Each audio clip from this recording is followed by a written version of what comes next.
This is Rock and Roll Grad School with your hosts, Heidi Hedquist and Luke Poling. They're all out of love. They're so lost without you. It's So too late. yes, Sorry. see, now you might. Okay, good. I'm so glad you have to use this now. In eighth grade, there was a very sentimental performance of The Living Years with our eighth grade choir. Oh, we kept getting like Memories to Music cut to Let the River Run by Carly Simon. Different, but the Was same. that year? I thought that was earlier. We got Wind It might Beneath have My been earlier. Wings, Oh, please. Yeah. No, Coming to the Edge, Coming to the Water, please. Living Years, Yeah. Forever Young. Oh, yeah. And not the like Good Forever Young. Well, no, we had the Rod Stewart Forever Young, but yet for many years, the graduating classes chose the Alphaville, although it was old by then. But not the No, clearly not the real version, right. not I the will argue actual Forever I will Young. argue the faster version of Forever Young, which I believe is the Parenthood theme, I think is so. amazing and just as good, if not, I mean, different good. Different good. Yes, But oh Lord. I know. I was just thinking, I was listening to something they're talking about Planet Waves. I'm like, that record's got like 4 certified bangers on it that people just overlook Do you think it's a completely. bagger? Do you think Forever Young's a Like, bagger? which version? Yes, is the answer to that. And then you got Tough Mama. I don't even call it a banger Oh my though. God, Tough Mama, or It's Well, Hotter Than a Crotch. Come I mean, on. Tough Mama can be a banger, but Forever Young, I don't know if it's a banger. Okay, keep going, but back But to the living your years. banging Let's. may be different than my banging. I don't know. Yeah, fair. So, but yes, all of this to say, none of those versions of Forever Young were performed by my eighth grade choir. Rod Okay, Stewart's Forever Young, Little Boy Sitting on the Train with him, right. and Did they play the? Alphaville's. Wait, did they do the Rod Stewart version of Downtown Train? I bet they did. Oh yeah, If they would, I'm sure they probably did. that's fair. You guys are too busy, just being city boys, born and raised in Yeah, but you South know what's Detroit. funny? Bet there's no South Detroit. Well, no, I mean we all know that. I mean that song, though written in Detroit, I didn't learn until much later. Okay. Uh, on Jefferson from I think it's from the Pontchartrain Hotel, Okay. looking down on to the avenue. So looking If at they Windsor. So I think it actually is about Windsor, by the if way. there's not a plaque outside that hotel room, There should be. somebody needs to do some reflection. The Don't Stop Believing fever was Right. not huge until much later. Oh no, definitely. But even more reason to put a plaque out there. I agree. I mean, there's a plaque in Boston, outside the apartment when Aerosmith lived when they first started. Yes. They scraped most of it away, but the plaque grew back. But like if that gets a plaque, the room that Don't Stop Believing was written in should get a plaque. We should go stay in that room when you come We should go visit. around with their own plaques. I was always miffed. My dorm room in college was next door to the building where California Dreamin' was written. Yeah. And there is nothing that says this is where California Dreamin' was written. See, that's really unfortunate. But New York is like that. There's like 50 things happening in every building, and no one acknowledges like the insane things that happened upon the ground on which you stood, you know? I mean, because no one seems to be able to tell me, even though they should be able to tell me Hmm. where the farm is or was where Cream Magazine was published here Mm. in lovely Walled Lake, Michigan. So I'm going to put a plaque outside my apartment That's a good idea. because this complex was just built. So it very well could have been a farm. Should we also say Hello Kitties, we're gonna have a real good time together because we're talking with Yes. Toby Sebastian? And we did have a great time talking to Toby Sebastian. We did. And we should note, you know of Toby's name from other stuff. He's also an actor. We're not going to get into that because the record is too good to put him as like he's an actor who sings. That's like a really poor description of him. I know, but he's one of those people who is good at Annoyingly good at everything. everything. Yeah. Yes. So his new record is called Eyes Light Up, and it is really good. It's really, really good. I've actually continued to listen to it. Like it's As really well you good. should. Yes, And which we do we with lots did of our guests, but right. it's really good. So something else I noticed. Well, first off, we have to say Hall of Fame nominations or inductions, whatever. Your friends Jack and Meg White are Yes. in. Soundgarden's finally in. Yes. I'm a little confused as how Chubby Checker gets in, but Fish gets the like, let's just slow your roll. Yeah. Um, but that said, Nikki Hopkins, just about Mm-hmm. time. Yep. Carol Kay, bassist Okay. Supreme, is in finally. Mm-hmm. Lenny Waronker Yep. uh, is getting the Ahmed Aragon Award. Uh, father-in-law friend of the show, Stephen McDonald, Yes. and Outcast, Soundgarden, and Cyndi Lauper. Um, the other thing I have to mention that I just got an email about, I don't know if you've seen this, and if you haven't, I think I know where you're going as soon as we hang up. The official Prince store has announced iPhone cases. There are two different styles, and they come in a variety of like sizes and shapes for different phones. Phones. Yes. So you can get one that's purple with the love symbol, obviously. Okay. Like that Clearly. sold, right? Right. I mean, obviously, for obvious reasons. hmm Or you can get a phone case that is either clear or has a white background, and it has the floral pattern from the insert to Purple Rain. Or I guess it's also Oh. on the back of the record. Oh. Yeah, with all the flowers and everything. Yes, I know. Yeah. Crap. And then scrolling down, they also have shower shoes that just say Prince on them, which It's or you can get them with amazing. the flower logo graphic Wait, we have to go on here. We need to shop. We need to shop. What yeah, are we doing? Why aren't we shopping? I don't know. This is true. Oh my, here's what I'm getting you. The floral purple rain face 100% silk collectible scarf. Yeah. Yeah. Wait, it's on his site?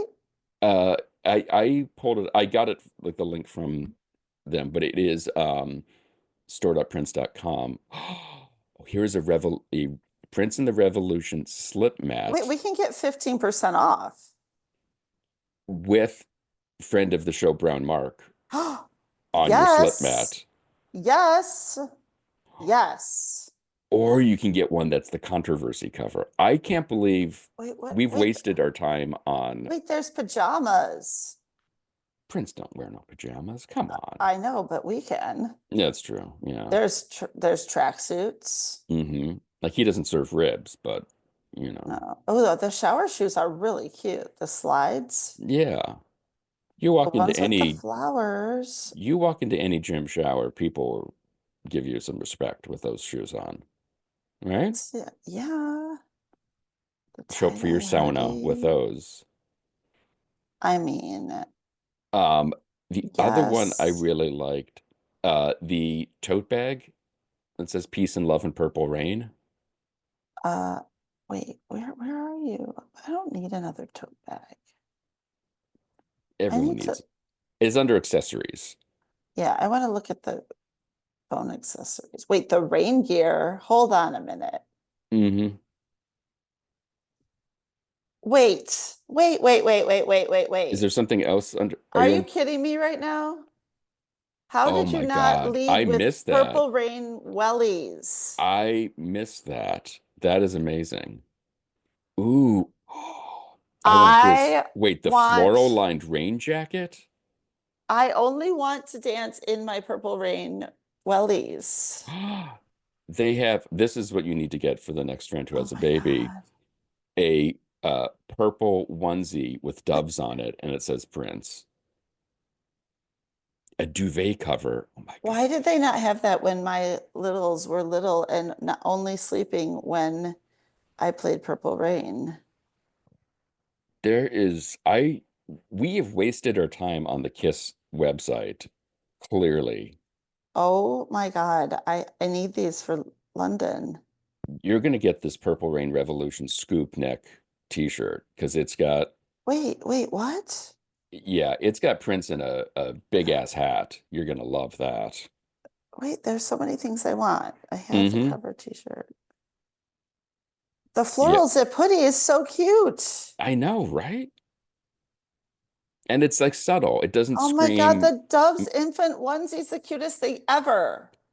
Wait till you get to the when doves cry kids t-shirt a little further down. You can get the Purple Rain flower t-shirt Wait, right the next to it. duvet cover? Yeah, I have a duvet. there you go. The I have polar genre nose bear. duvet. Long The whole story. sweats, the quilted long coat. Yeah. Oh yeah, totally. The World Tour 1983 scoop neck t-shirt. Yes. Of course I'm Mm-hmm. gonna get that. Yeah. The active short sleeve tee. Wait, I want all of this. The Isn't it bomber great? jacket. Yeah. There's so much I great stuff can wear here. him close to my heart. This is the sports bra. Um, Where's the, did I scroll yes. past this? The quarter zip sweatshirt. I want all of this. Yeah, let's just, Oh, whoever, no, wait. The scoop neck women's tee with the revolution on it.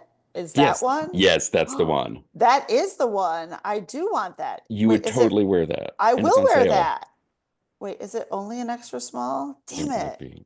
If it was in small, I could pull it off, believe it or not. Wait a second. Purple Rain floral sheet set. Oh my God. Oh, I have to have that.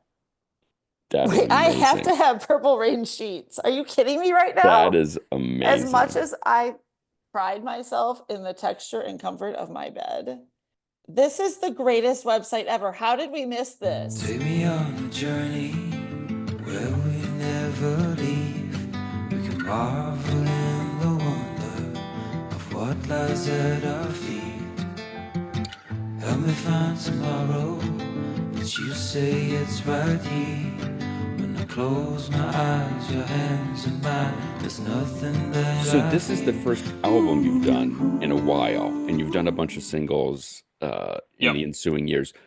Why kind of go back to this format of a wider palette as a record, not a single series of songs?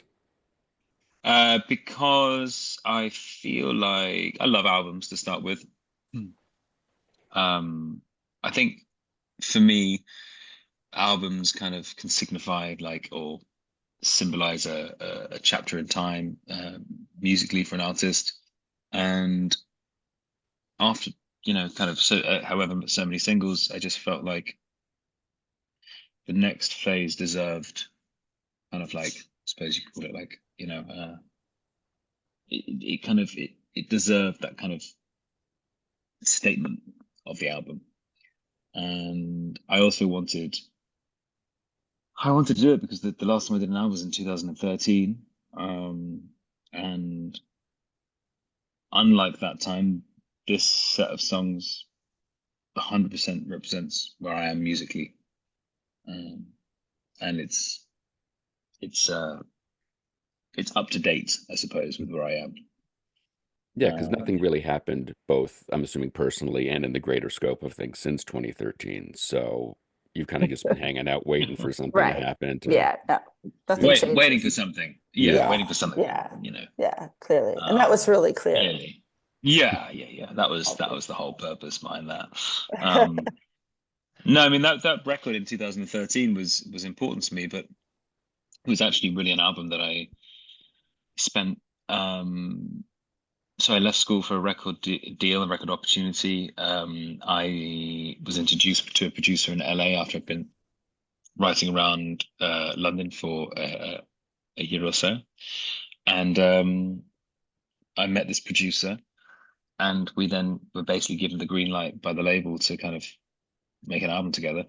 He was from a country background. I wasn't. It didn't really matter because music, works to, form of communication. We understood each other, and I did that whole album, and then I kind of got dropped by the label, and things didn't quite work out, and I was kind of left with this album that no one had heard, 3 or 4 years worth of work, and I released it at the time through an independent label, who the guy managed to get the album off of the label, off of the major, which is rare. And I had the opportunity to release it just to get it off my chest. But by that time, it didn't really represent where I was musically, you know. I was incredibly proud of it. But at that point, the most important thing was just to get it out into the world so I could creatively move on.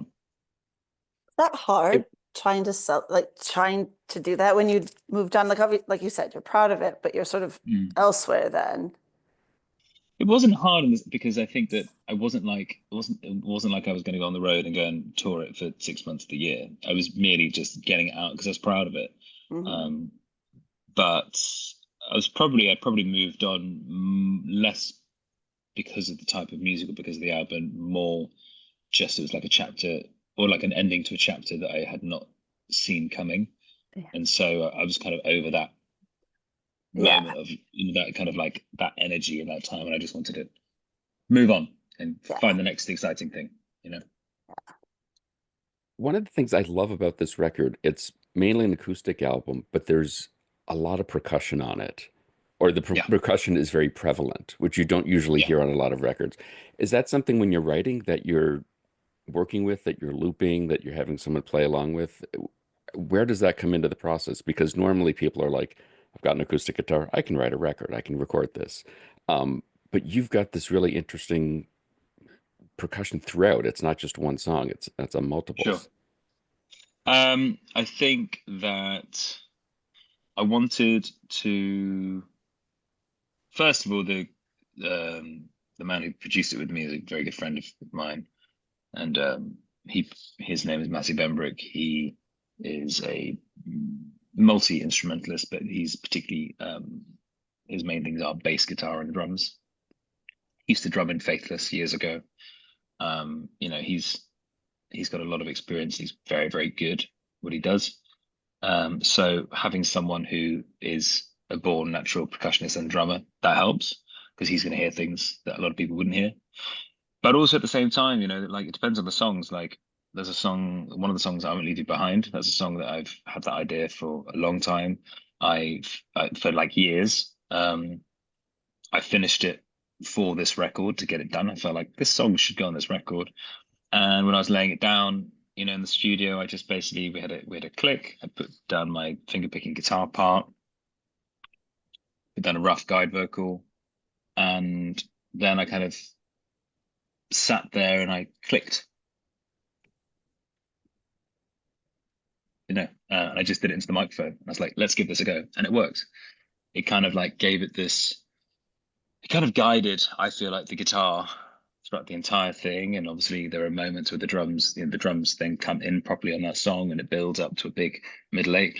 But the constant is the click and the finger picking of the notes.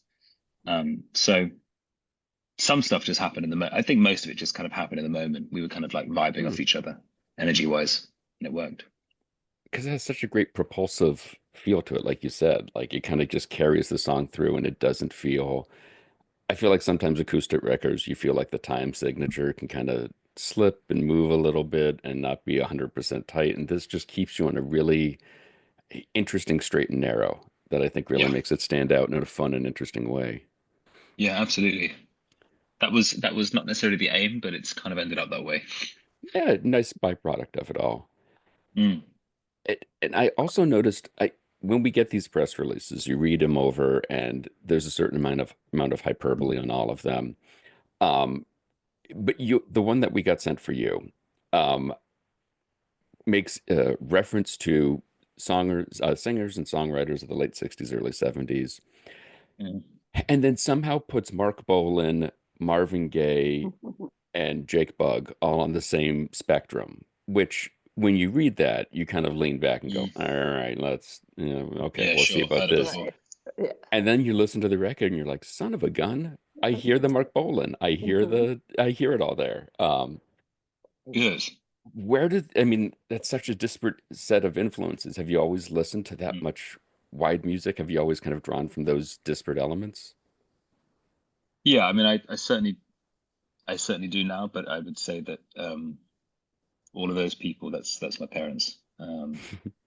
We wherever we have lived as a family, particularly growing up, as kids, my earliest memories, and I can speak, I'm sure, for my sisters too. There was music in the house.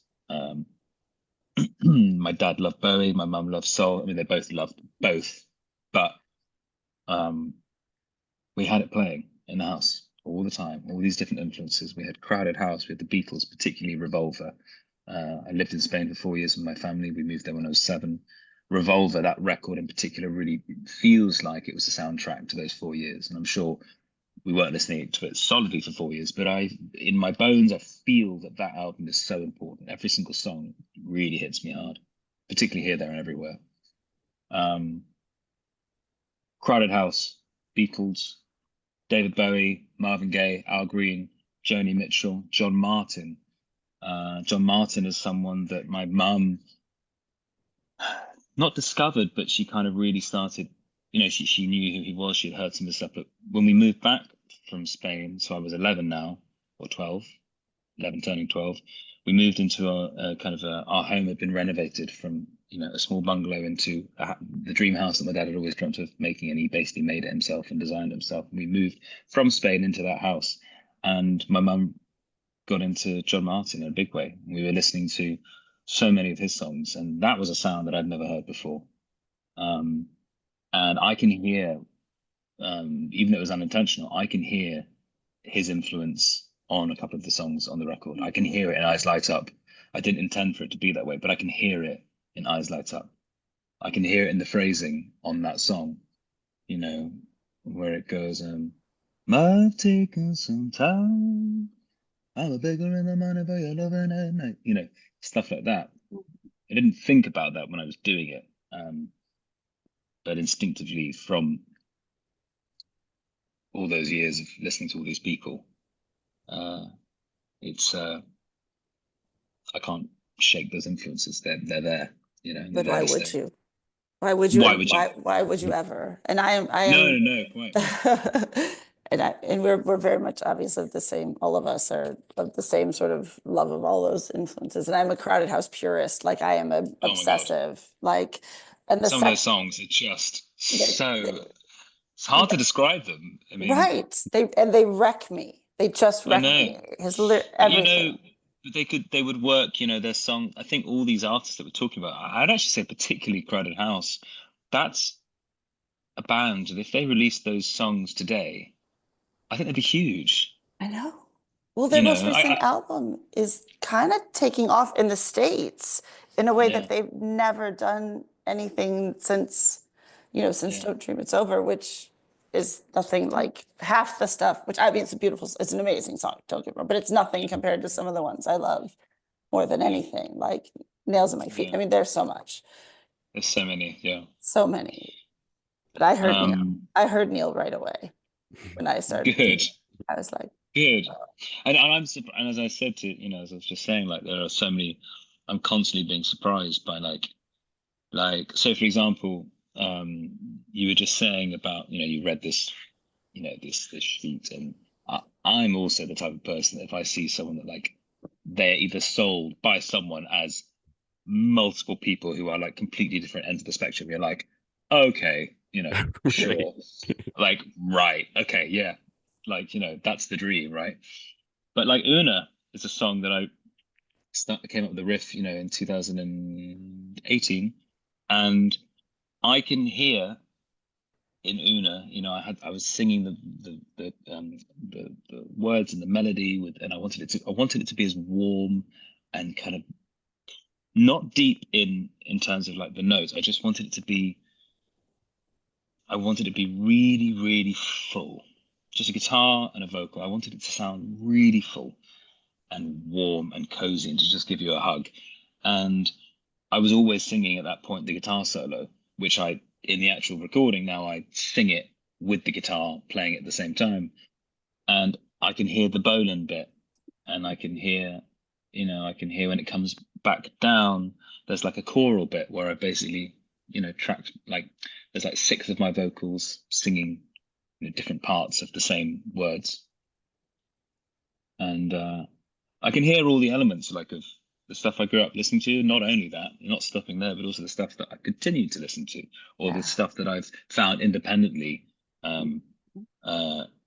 independently of my kind of nurture and growing up, my mum and dad. So yeah. And did this group of songs, these 11 songs, did you write them all with the intention of this is a piece, that this is a whole vision, or was it you picked and kind of chose these 11 out of a stack of songs I because of chose the the themes and all that kind of thing? Yeah, I chose them. I started kind of selecting them about 3 years ago. You know, like Pipe Dream, what would go on a record or what would go on an album, and I'd say over two. What are we in 2025? Yes, still. Over Yeah. still, yeah, Yeah. 2.5 years. We worked on this record, and I would say that most of them were kind of there, the songs, and then like within the last year, there were a couple of new additions which came out of nowhere. Let's Pretend, it's pretty new. Will You Be My Wife? That's the latest. That was done in early November, about 3 weeks before I asked my now wife to marry me. And it was Wasn't that something tip that off? What if it hadn't worked? Yeah. it's amazing. It's amazing. Like, she really knew it was coming. Yeah. Oh, But like that song, you know, I think there was like all the songs, they have a different meaning and a different, there's a reason why certain songs are so important to me. That song in particular, Will You Be My Wife, bearing in mind this record, the album was mostly finished about a year and a half ago. And we were looking for the right home for it, right label, and you know, like, and also I had a couple of film jobs and the timing wasn't right to just finish it and do it. Matty has lots of artists that he works with as well. And I kind of just came to like October and I was like, oh God, you know, I need to get this album done. I'm really proud of it, but I just felt a bit low and whatever. And I was on the way to the studio, traveling from South London to East London, so like an hour's journey. And as I got onto the tube, I just started singing melody, beginning of that song.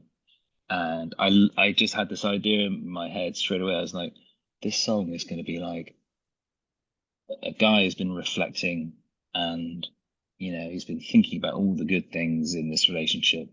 And he's gonna say this stuff and it's gonna be very kind of like, you know, kind of like quite spoken and whispery and warm and very slow, not even following a click. This is what I was thinking.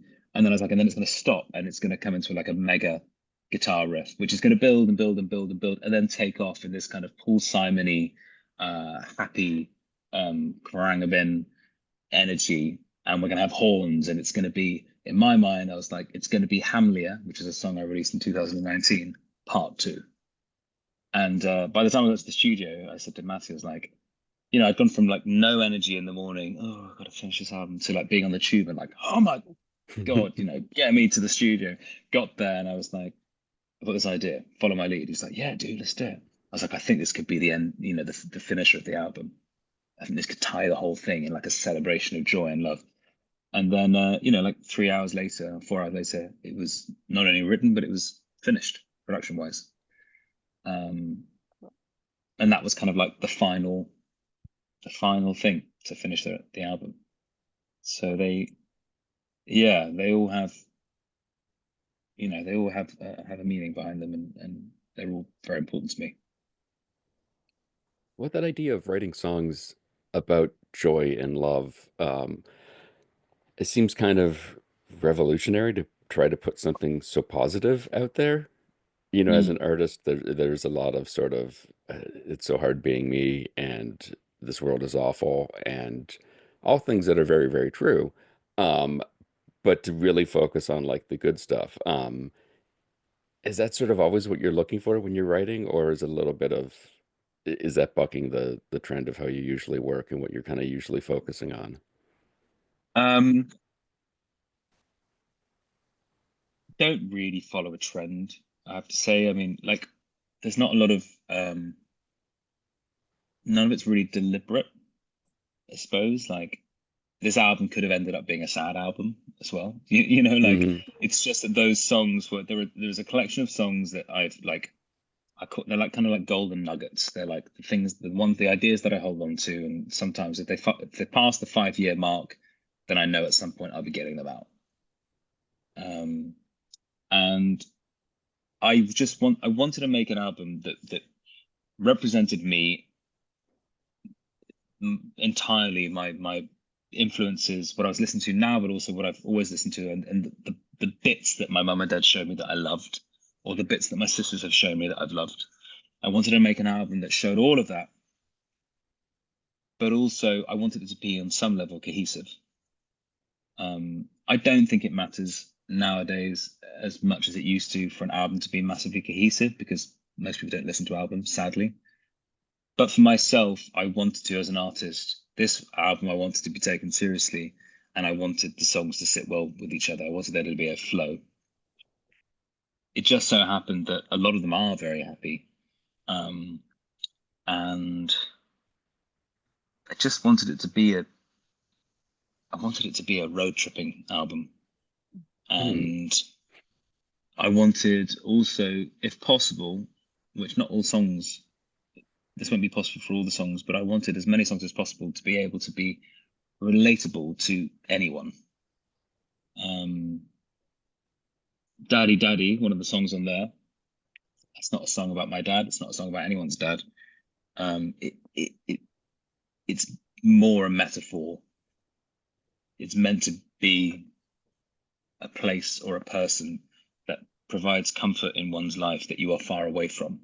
And it was meant to be a song written about someone, whether it be me or some other person, or young man or young woman, or whatever age, about someone being far away from home comforts and needing a bit of help, basically, for whatever reason.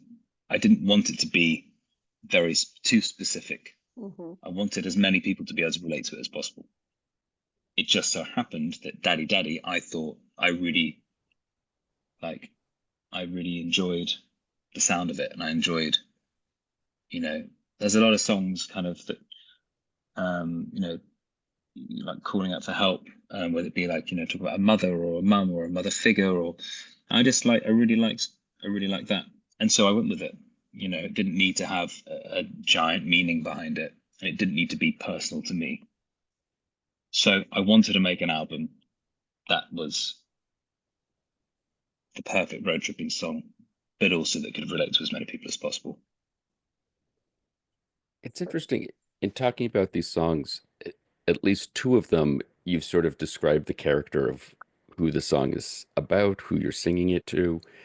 Is that usually your starting process for writing, of finding that kind of almost a Randy Newman-esque, like, I'm going to write about this person in this situation and extrapolate it, and there's something we can all kind of draw from? Or is that something that just inherently happens as you're writing? I think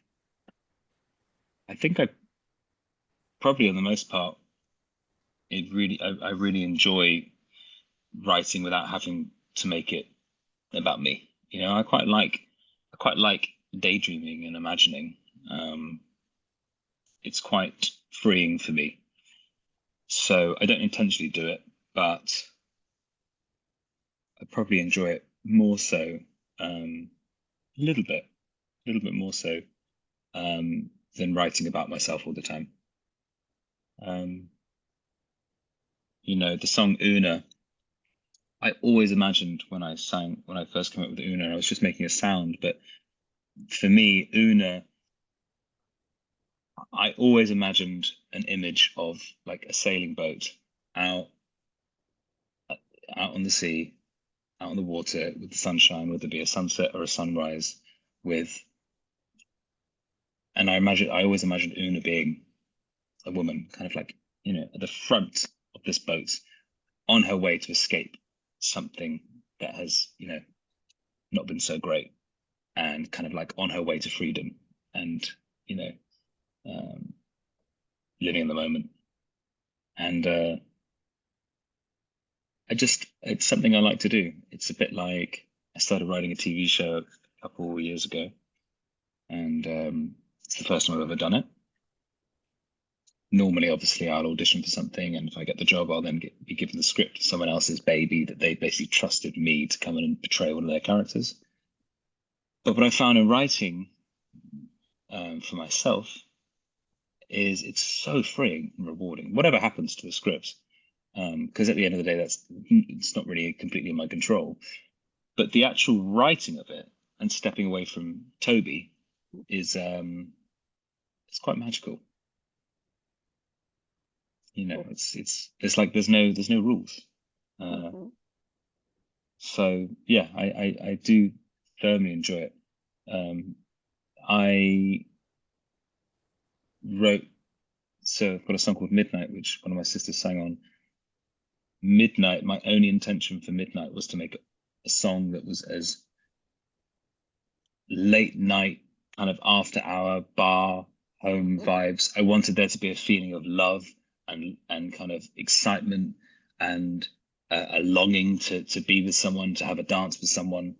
That was the only brief in my mind, was just to make it sonically as warm and kind of like gooey as possible. And I just wanted it to kind of like encapsulate that feeling of like, please call me back, and please, I hope this person, girl or guy, comes and puts me out of my misery and just comes and has a drink with me. You know, that's all I wanted for that song. There was no, like, it wasn't important to make it specifically about me.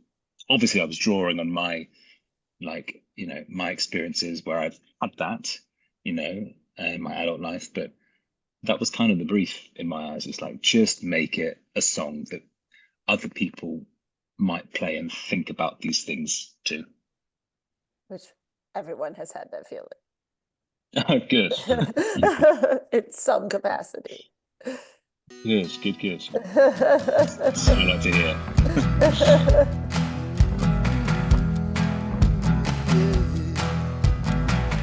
We got it all worked out. I hit some miss and we don't know anything. I light up just a bit out, try to keep it clean. I get dirty anyway. Hey, just playing every string on my Eyes Light Up, the new album by Toby Sebastian, is available right now wherever you get your music. For more information, check out his website, tobysebastian.co.uk. Rock and Roll Grad School is produced by the Professional Production Company. Please be sure to rate and review us on Apple Podcasts, because your impassioned review is just as honest as us standing backstage waiting to come back on for the encore. For more information, you can check out our website, rockandrollgradschool.com. And like everyone else, we're on Facebook, Twitter, and Instagram. Today's show was recorded and produced by Heidi Hegquist and myself from our world headquarters located on the second floor of the Professional Office Building, centrally located downtown. Our reluctant executive producers are John Sauvé and Sandy Stone. Our willing executive producers are Rachel Allen and Randy Jeanette. Our intern is Zach Jackson. This one's for Philippe. Thanks for joining us. Good night, drive safe, and may all your favorite bands stay together. running to